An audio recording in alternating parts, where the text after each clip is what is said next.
Apakah hukum tikus jatuh dalam gula satu kawak? Ni mak tikus tanya mana ni. Cuma bab-bab tikus lah ke? Nah. Boleh makan atau tidak setelah tikus itu dibuang? Jawabnya boleh makan. Dengar baik-baik, binatang dalam dunia ni hak hidup ada 3 saja yang najis. Pertama anjing, kedua babi, ketiga budak-budak jawab. Oh tu jangan jawab. Binatang yang najis dalam dunia masih hidup ada 3 saja. Anjing, babi, yang ketiga apa? Cicak. Cicak main. Tak boleh jawab, tak ingat. Orang puan tak jawab, hak ketiga benda. Anjing, babi, yang ketiga 3 jenisnya. Orang puan jawab. Kalau betul boleh tali sauh. 45 amah. Wa ma yatawalladu minhuma. Binatang-binatang lain tapi lahir daripada ibu bapa anjing atau babi. 3 tu jenis najis. Faham? Binatang yang biasa macam lenjing. Lenjing ni pok lembu mak anjing. Orang panggil lenjing.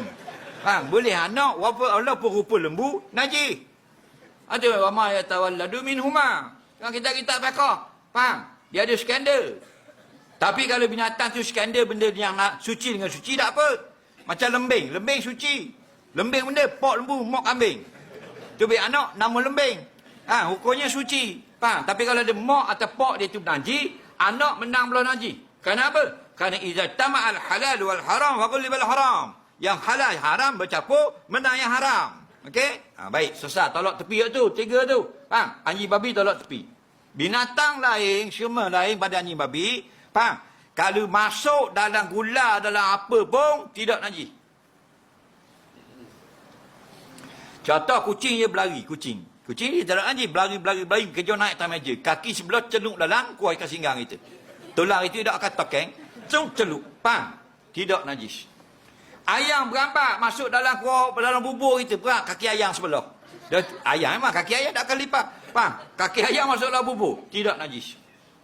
Apa lagi? Kita buat air sirap, 15 mari minum. Kelak jilat air sirap. Nampak? Dia nak pergi, terima kasih, dia lari. Tidak najis. Faham lagi? Kenapa? Kerana mereka binatang itu suci. Anjing babi yang najis. Masuk dalam air kita, kabur masuk dalam air, tidak najis. Cicak masuk dalam melo, tidak najis. Kelik-kelik mati cicak. Tidak najis. Katok hidup, katok pisang, kau bulat. Faham lagi? Kau bulat katok ni, katok komok. Katok komok, masuk dalam pengak deriang. Laki dia ingat deriang isak. Faham? Isak tengok mata 2 ting. Klik. Cing batang ni. Dia pun piang lepo.